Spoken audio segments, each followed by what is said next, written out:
Dragon Ball Daima has just ended on February 28th, and as the final Dragon Ball series that Toriyama will have ever had any input on, is it good? Is it a worthy final anime for his phenomenal legacy?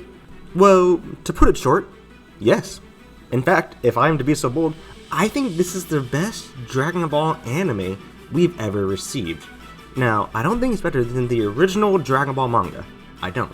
But I do think it is better than the Dragon Ball anime, the Dragon Ball Z anime, the Dragon Ball Super anime, and Dragon Ball GT anime. I think this is an amazing series. And so, first, without spoilers, let's talk about why the series felt so fresh and so strong, starting with everyone becoming kids in this series. Now, initially, I was very apprehensive. I really don't like GT, and I think the opening of GT, the Black Star Dragon Saga, is one of the worst sagas in Dragon Ball history. So when I heard that they were basically doing GT again, I was really nervous. But thankfully, this series did it right. I thought it really gave that proper sense of adventure that I never really got from GT. It made me feel a lot like the older Dragon Ball days. I also thought as kids, it gave way to a lot of funny comedy, with Goku having a wife and kids when he looks like he's 5 years old. I think it was very humorous. You also have some jokes with Roshi. You have jokes with Vegeta. I think all the comedy was very strong.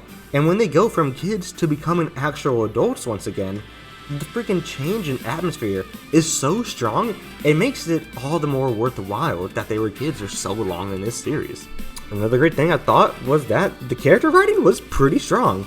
Now, Dragon Ball isn't known for its character writing, but it does have phenomenal instances of character writing, with Goku, Vegeta, Piccolo, Android 16 I think is also pretty amazing. It's really strong, and I thought the character writing here was great. I thought Goku and Vegeta were more in character than they've ever been. I thought the new characters, Glorio and Arinsu, were really strong, and some of the other characters introduced later in the series were strong as well. I really enjoyed them. Pansy was a really fun addition, and I think she was a great addition to this cast.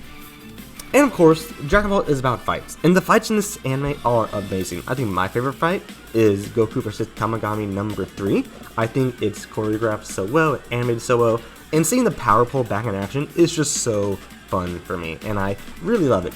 All the fights in the series are great. I really don't think there's a bad fight in this series, and it makes it really enjoyable.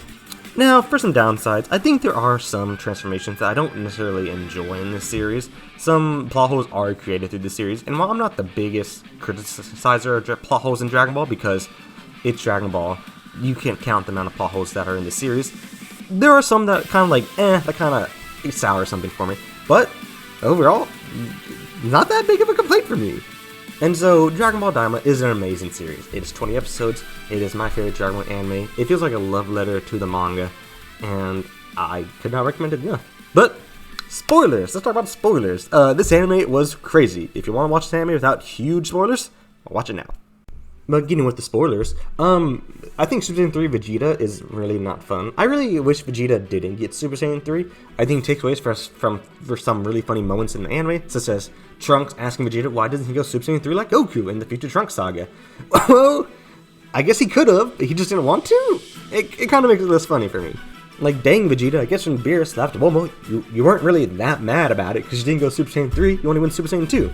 Now that is kind of like a nitpick, and it doesn't change anything that I think of that scene with Beerus and Vegeta and Bulma, but it's like, why do we have to give him Super Saiyan 3? I feel like it doesn't add anything to the story outside of just, whoa, he's Super Saiyan 3! And the same thing goes with the Super Saiyan 4 Goku. I don't think it adds anything to the story that Goku went Super Saiyan 4.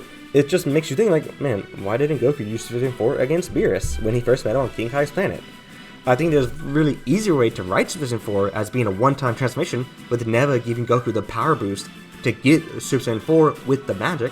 But then it turns out Goku just actually had Super Saiyan 4 before Neva, and was just unsure if he could get it or not. And that kind of just makes it so strange. There was such an easy way to write Super Saiyan 4 into canon more comfortably without making more plot holes than they did in here. And it's kind of strange. Now, I'm not the biggest hater of the transformation itself in this anime, but it was really weird. But I guess talking about Super Saiyan 4, my thoughts on the forum, I've always thought it was more style than substance in Dragon Ball GT. While I think the design is very great, and I love the design, especially how unique it is to other Super Saiyan forms, I never really enjoyed the form that much, and I thought many forms that come past it is better. But when I tell you that when Goku was Super Saiyan 4 in Daima, I loved it. Maybe it's just the hype of watching this weekly, but I like Daima Goku Super Saiyan 4 more than GT Goku Super Saiyan 4. I wish that it was because of Neva in his power boost than just Goku having it off the bat, but I still loved it nonetheless. And let's talk about some of those characters. I think Neva, as a Namekian and the Demon Lord, as old as he is a really interesting character, and I liked his inclusion and his interactions with Piccolo. I think Lorio Arinsu, as I mentioned before, were really strong. I actually loved Arinsu's development through the anime. I thought she was going to become the bad guy, but seeing her mellow out thanks to her children, Majin Ku and Majin Du, was actually really great, and I kind of liked how her story ended up. I thought Majin Ku and Majin Du were really fun additions to the story, and Majin Ku, I loved, and seeing him become the Demon King at the end of the series was really great. Now, Degesu, I kind of don't think that was that strong. I think it could have been utilized better. Degesu kind of just felt there.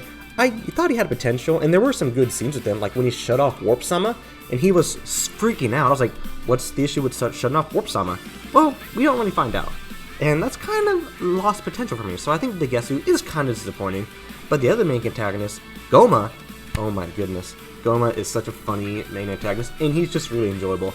I think he stays in his giant form near the end of the series a little bit too long, and does kind of wear out at some point, but he's still a really fun antagonist, and really enjoyable for me. And I can't forget about the GOAT, Hibis. Hibis is my favorite character in fiction now. He is so funny. The fact that Hibis is the reason they all almost die against Goma is really great. The fact that he is just so, like, doesn't care about anyone's position or status, and he's like, I'm freaking Hibis, I got a hat. It's really funny and hilarious, and the fact that he was even holding the third eye, something that gives such imaginable power, was really funny. And speaking of the third eye, I thought that the ending scene where they find out that the third eye, something that gives you such unimaginable power, is just something sold at a convenience store, was really funny. Also, some people have complaints about that. That's classic Toriyama humor, man. I loved it. It was hilarious. And I guess another thing to talk about when regarding the series is the Demon Realm itself was very well done. I think it was very well fleshed out. It was really good world building, and I loved it a lot. There were some issues, like some episodes, it was just Goku fighting bandits. I think episode, like, in the middle of the series, he fought bandits to take back the Dragon Ball, and at that point I'm like, what are we doing here? It's kind of pointless, but I think there's just a tiny bit of fluff in the series that could be removed for it to be perfect, because anime is not perfect. But with that out the way, though, those are my major complaints spoiler-wise, and my major hypes spoiler-wise. And so let's get into my final conclusion. I said it at the start of the video, and I'll say it again. DragonBall Daima is a masterful anime. I think it is the best DragonBall anime that has ever been put out to screens. Toriyama's final work before passing was maybe his best work in my opinion. I loved it. While I don't think it reaches the highs of Dragon Ball the manga, I think it is right there, and personally goes in the same tier for me. I loved Dragon Ball Daima, and I couldn't really recommend it enough. While there are some small complaints I have for like plot holes or some missed opportunities, I think that comes with Dragon Ball, and I'm not really mad about it. I thought this was such an amazing series, and something I would love to rewatch in the future. It is that phenomenal. Is it the best anime ever? No, but it's right up there. And that's my video. Dragon Ball Daima is really good. I really like it. I am still sad about Toriyama's passing, and I hope his family and friends are doing well.